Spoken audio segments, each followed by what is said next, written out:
بسم اللہ الرحمن الرحیم نحمدہ ونصلی علی رسولہ الکریم اما بعد۔ ساتویہ کالج کی طرف سے ویڈیوز اور اسباق کا سلسلہ جاری ہے۔ آج ہم عاملین کے لیے استغفار کی اہمیت و فضیلت اور ضرورت بیان کریں گے۔ زندگی میں کچھ محور ایسے ہیں جن کے گرد ہماری زندگی مال، دولت، رزق، صحت وغیرہ وغیرہ، ہر آدمی اس چکر میں ہے کہ کشادگی رزق کا کوئی وظیفہ مل جائے، اولاد ہو جائے، اولاد فرمانبردار بن جائے، اولاد میں برکت ہو جائے، گھر مل جائے، رزق میں وسعت ہو جائے وغیرہ وغیرہ۔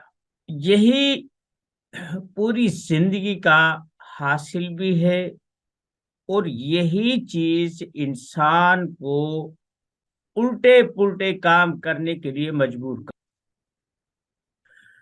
کبھی آپ غور کر لیں، ان دو چار چیزوں کے باہر زندگی کی سوچ ہی نہیں۔ گو کہ تعبیرات مختلف ہوتی ہیں، تعبیرات مختلف ہوتی ہیں اور راستے مختلف ہوتے ہیں، لیکن سمت، منزل، نشان منزل وہی ہوتے ہیں۔ میں اپنے عاملین، دوست احباب کے لیے، شاگردوں کے لیے ایک چیز دیتا ہوں کہ آپ نے صبح و شام ایک تسبیح درود پاک کی اور ایک تسبیح استغفار کی کرنی ہے۔ کسی بھی قسم کا وظیفہ ہو، کچھ بھی ہو، میں یہ دو تسبیح لازمی دیتا ہوں اور کچھ نہیں بتاتا میں۔ اب ان کا فائدہ کیا ہے، انہیں کیوں میں لازمی طور پر ان کی ذمہ داری لگاتا ہوں؟ اگر عامل نہ بھی ہوں، عملیات نہ بھی کرتے ہوں، عام مسلمان کے لیے، عام انسان کے لیے اس کی اہمیت کیوں ہے؟ آپ سورہ نوح اٹھا کر دیکھیں، آخری آیات ہیں۔ بسم اللہ الرحمن الرحیم، فَقُلْتُ اسْتَغْفِرُوا رَبَّكُمْ إِنَّهُ كَانَ غَفَّارًا۔ سمپل سا ترجمہ یہ ہے کہ اللہ سے معافی مانگو، اللہ کو بخشنہار پاؤ گے۔ اب اس کے فائدہ کیا ہے؟ یہ آج ہی سے نہیں، یہ سیدنا نوح علیہ السلام کو وحی آ رہی ہے کہ اپنی قوم کو یہ بتاؤ۔ یرسل السماء علیکم مدرارا، اللہ تم پر بارشیں برسائے گا، بر وقت بارش۔ بر وقت بارشوں کا ہونا یہ زندگی ہے، انسان کی زندگی بڑھانے اور اس سے جینے کا ایک راستہ ہے۔ یہ جب زندگی رہے گی تو زندگی کا حاصل کیا ہے، زندگی کے لیے کیا کچھ ملے گا؟ سب سے پہلے بخشش، استغفار کوئی بھی کرے، کہیں بھی کرے، کسی بھی وقت کرے، کتنی بھی مقدار میں کرے، یہ قبول ہی قبول ہے۔ یرسل السماء علیکم مدرارا یمددکم، ایک استغفار کی برکت بخشش ہے، دوسرا بارشیں ہیں، طوفانی بارشیں نہیں۔ رسول اللہ صلی اللہ علیہ وسلم جس وقت بارش کو، آندھی کو دیکھتے تھے، دعا کرتے تھے، یا اللہ اس بارش کو ہمارے لیے نافع بنا، سیرابی کا سبب بنا، زحمت مت بنا، آزمائش مت بنا۔ کوئی بھی جو چیز حد سے بڑھی ہوئی ہے وہ تکلیف کا سبب ہے، کچھ بھی ہو، پانی ہو، ہوا ہو، کچھ بھی ہو، اگر وہ ایک حد سے بڑھ گئی تو وہ زحمت کا سبب ہے۔ نمبر ایک بخشش ہوگی اس کی، نمبر دو رحمت والی بارشیں ہوں گی۔ اب ان دونوں کا نتیجہ کیا ہے؟ انسان جیے گا کیسے؟ اس کی زندگی کے لیے کون سا لالچ ہے، کون سی امید ہے، کون سا سہارا ہے؟ جی تو آدمی لے گا، سانسیں بھی آئیں گی، کھائے گا بھی ساری. یمددکم باموال و بنین، یہ ہے زندگی کا وہ مرکز، محور، مدار. یمددکم باموال و بنین، اللہ تمہارے مال و اسباب میں، دولت میں اضافہ کرے گا. یہی ہے نا، کوئی حکیم ہے، عامل ہے، مولوی ہے، فقیر ہے، ہندو ہے، سکھ ہے، عیسائی ہے، دہریہ ہے، بدھ مت ہے، کوئی بھی ہے، سب کا ایک ہے. یمددکم باموال، کہ مالوں میں اضافہ ہو جائے. یہ دیکھیں، اس میں یہ ہے کہ زر زمین، یہ بہت جو ہے نا، زر زمین زن، یہ تین فساد بتائے گئے ہیں. اگر یہ اپنے محور سے ہٹ جائے تو یہ فساد اور زندگی کو تباہ کرنے والے ہیں. اللہ فرماتا ہے بِأَمْوَالٍ وَبَنِينَ، تمہارے مال اور تمہاری اولادوں میں برکت دوں گا. وَيَجْعَلْ لَكُمْ جنات، اور تمہارے لیے باغات، فصلیں. وَيَجْعَلْ لَكُمْ أَنْهَارًا، تمہارے لیے وافر مقدار میں زمین میں بھی پانی ہوگا. اب ہماری زندگی کا یہ نچوڑ ہے، نہ تو بغیر بارشوں کے اسباب کی زندگی گزر سکتی ہے، نہ مال و دولت کے بغیر زندگی گزر سکتی ہے، اور نہ ہی اولاد کے بغیر کوئی امنگ رہ سکتی ہے، اور نہ ہی اگر ہماری کھیتیاں ہمیں وافر مقدار میں زمینی ایک ہے آسمانی پانی جو بارش کی شکل میں برستا ہے، اور ایک ہے زمینی پانی جو دریا، نالوں میں، نہروں میں اور یہ چلتا ہے. بارش تو ہر وقت نہیں ہو سکتی، لیکن انسان کی ضرورت پانی کے لیے ہر وقت رہتی ہے. تو ایسے میں فرمایا پانی کے ذخائر، نہریں، ندی نالے، فسارت اودیت، کہ ہم نے ندی نالے بہا دیے.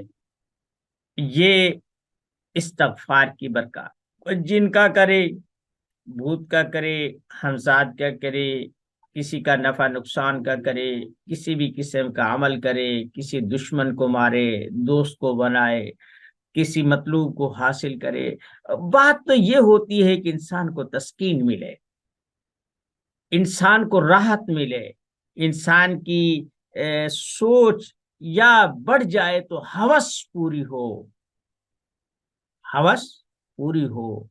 تو یہ جو استغفار ہے، یہ کسی حالت میں کرو، لیٹے کرو، بیٹھے کرو، اسے کہیں بھی کچھ کرو، اللہ کو بخشنہار پاؤ گے. اور یہ ایک ایسا فارمولہ ہے استغفار کا کہ جس سے اللہ بھی راضی ہوتا ہے، تمہارے کرتوت بھی صاف ہوتے ہیں، اس سے مال و دولت میں بھی اضافہ ہوتا ہے، رزق میں بھی اضافہ ہوتا ہے، تمہارے لیے زندگی کے سامان بھی مہیا ہوتے ہیں. یہ استغفار کی برکت ہے.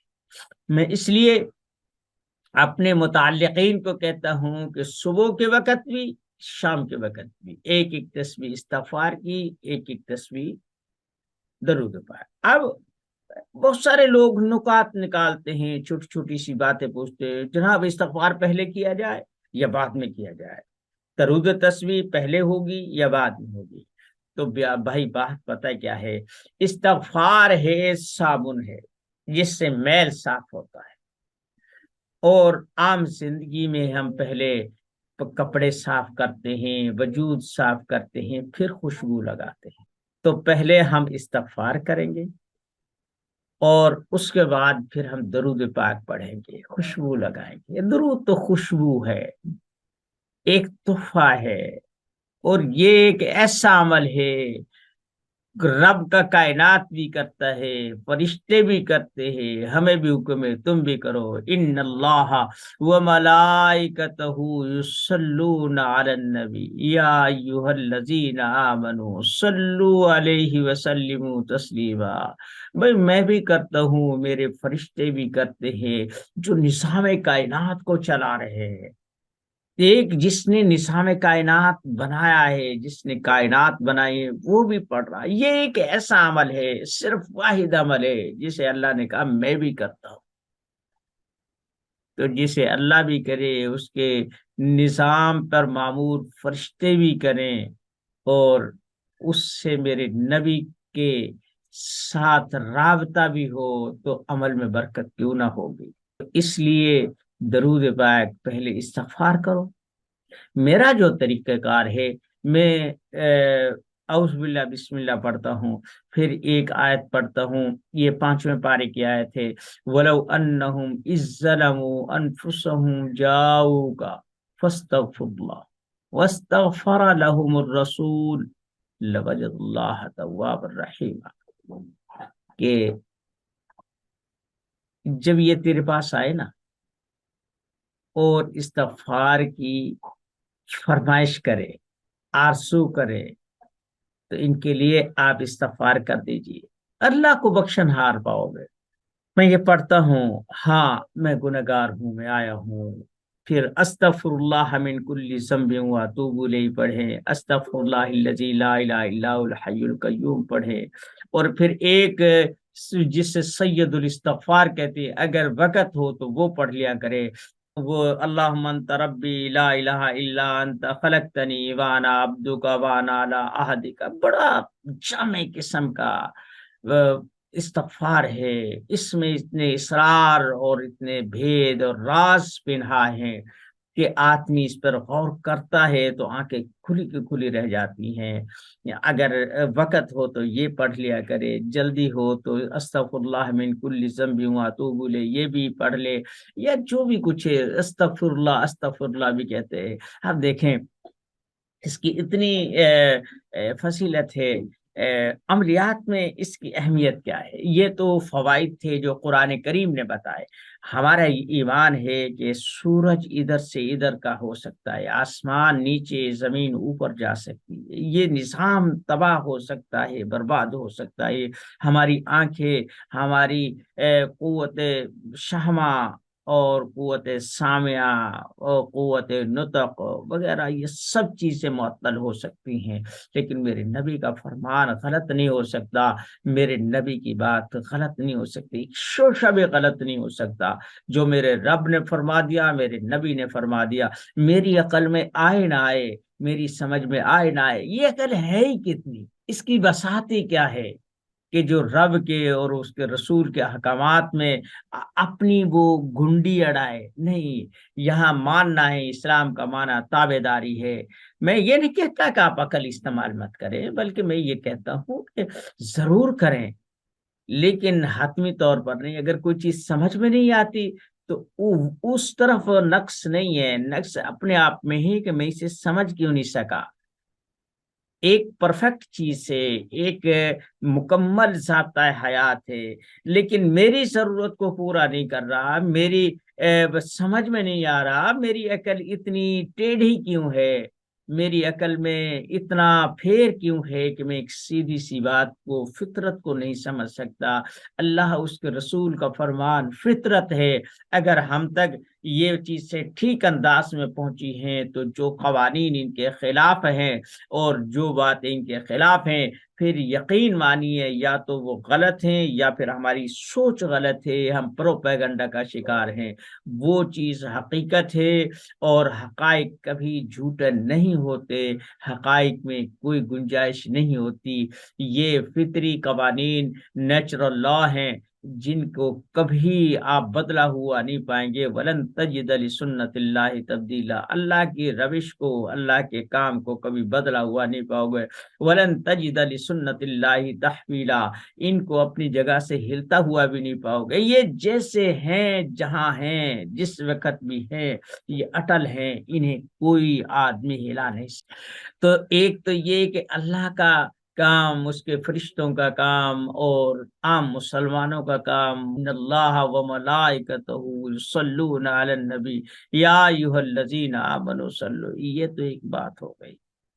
درود پاک کی کیسے بھی پڑھ لو، یہ قبول ہوتا ہے، استغفار کو پڑھ۔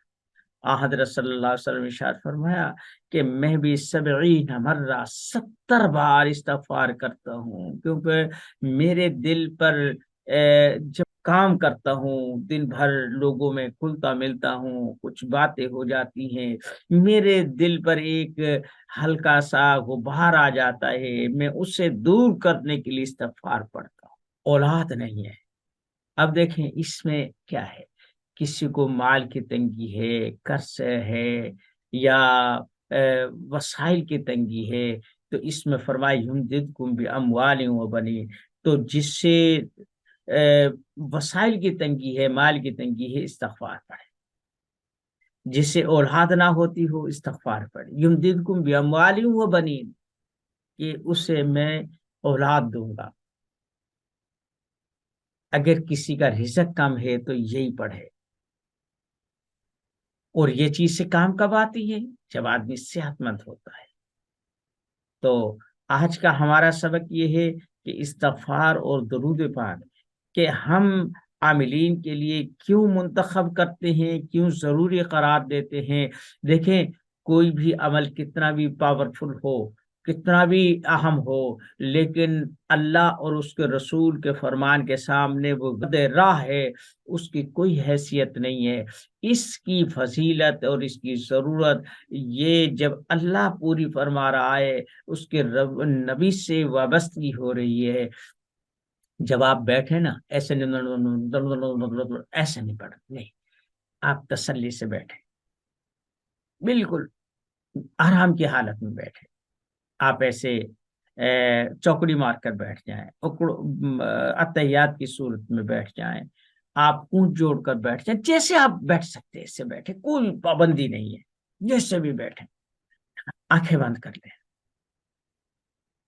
جب آنکھیں بند کرتے ہیں نا تو یہ دنیا کا ایک بہت بڑا رابطہ ختم ہو جاتا ہے ہم سے، ہمارا ذہن جو مسلسل طاقت صرف کر رہا ہے ان چیزوں کو اخذ کرنے میں، وہ طاقت اندر ہی رہتی ہے، اندر وہ کام کرنا شروع کر دیتی ہے۔ اب یہ کیوں؟ یہ بھائی ناک ہے، زبان ہے، آنکھ ہے، کان ہے، دماغ ہے، یہ ہر وقت انرجی ضائع کرتے ہیں، صرف کرتے ہیں، ہمارے جسم سے یہ قوت خارج ہوتی ہے، اور یہ ایک چیز کو شک کرتے ہیں، چیزیں آ رہی ہیں جا رہی ہیں، ہم آوازیں سن رہے ہیں، خیالات آ رہے ہیں، ہم سوچ رہے ہیں، کوئی فکر لائق ہے، کوئی غم ہے، کوئی تکلیف ہے، ہم ہر وقت ان چیزوں میں اپنی توانائی صرف کرتے ہیں۔ مثلا اب جیسے موبائل ہے، بھائی مثال بھی تو ایسی دینا پڑتی ہے جو ہماری سمجھ میں آئے، جو ہماری استعمال میں۔ ایک موبائل میں آپ نے سم ڈال دی، آپ ڈال کر اس سے رکھ دے، آن مت کرے، وہ بیٹری ایسے ہی رہے گی۔ اگر آپ نے اس کو بیٹری کو اس میں ڈال دیا اور موبائل آن کر دیا، اب وہ جو سگنلز ہیں انہیں وصول کرتا ہے، اگر کمزور ہیں تو اسے زیادہ پاور استعمال کرنی پڑتی ہے تاکہ انہیں اخذ کر سکے، انہیں پکڑ سکے، ان سے رابطہ کر سکے۔ اگر بار بار آ رہے ہیں جا رہے ہیں تو اس سے آپ کی بیٹری بھی زیادہ ختم ہوگی۔ اور اس کے بعد آپ ایپلیکیشنیں چل رہی ہیں اس میں، اب ہمیں تو صرف ایک ڈسپلے نظر آتا ہے، نمبر نظر آتے ہیں، کچھ آئیکن نظر آتے ہیں، اس کے پیچھے ایک پورا نظام ہے، اس میں کتنی پروگرام چل رہے ہیں، اس میں کتنی کوڈنگ چل رہی ہے، کتنی تصاویر چل رہی ہیں، کتنے لنک سے جو ہے نا کام کر رہے ہیں۔ یہ صرف وہ ایک ڈسپلے کو دکھانے کے لیے آپ اس میں بہت ساری اپلیکیشنیں کرتے ہیں، اور پھر اگر ضرورت پڑتی ہے تو آپ اس سے بدل بھی لیتے ہیں، آپ بہت ساری اپلیکیشنیں ان انسٹال کرتے ہیں، بہت ساری نئی کر لیتے ہیں، وغیرہ وغیرہ۔ اب یہ جو موبائل کی بیٹری ہے، کل کائنات یہ ہے موبائل کی، کہ جس سے کوئی بھی چیز ڈسپلے ہو رہی ہے، کوئی بھی چیز کنیکٹ ہو رہی ہے، کوئی بھی چیز آپ کا ڈاٹا فارورڈ کر رہی ہے، کوئی بھی چیز ریسیو کر رہی ہے، یہ اس میں کرنٹ صرف ہو رہا ہے۔ پھر اس کی بیٹری کی ایک کیپیسٹی ہے، اچھی ہے اور بڑی ہے تو وہ زیادہ دیر چلے گی، اگر کمزور ہے تو وہ جلدی ڈیڈ ہو جائے گی۔ یہی چیز استغفار ہے، یہ ایک پاور ہے، اور درود پاک اس کو سلامت رکھنے کے لیے ایک حصار ہے۔ جب آپ بیٹھیں تو پھر آپ آنکھیں بند کریں، آپ کوشش کریں کہ کان بھی بند ہوں، یا ایسی مشق کر لیں کہ دوسروں سے آپ لا تعلق ہو جائے۔ اس کے بعد پھر آپ اگر درود پاک پڑھے تو ایسا تصور کرے کہ میں گنبد خضرا کے سامنے بیٹھا ہوں، یا پھر ایک سبز قسم کی ایک لہر وہاں سے آ کر مجھے ڈھانپ رہی ہے، یا میرے یہاں سے لہر نکل کر گنبد خضرا میں جا رہی ہے، وہاں سے ایک رابطہ ہے، ایک عجیب قسم کا سکون محسوس ہوگا۔ اب وہ ایک ایسی کیفیت ہوگی کہ جس سے آپ کریں گے تو آپ کو اطمینان ملے گا۔ جب آدمی اطمینانی حالت میں ہوتا ہے، بہتر فیصلے کرتا ہے، بہتر سوچتا ہے اور بہتر قدم اٹھاتا ہے۔ تو یہ آج کا سبق ہے۔ اللہ تعالی سے دعا کریں، اللہ تعالی ہمیں درود پاک اور استغفار کے فوائد سے مالا مال فرمائے اور ہماری ضرورتیں پوری فرمائے، ہمارے اعمال میں برکت نصیب فرمائے۔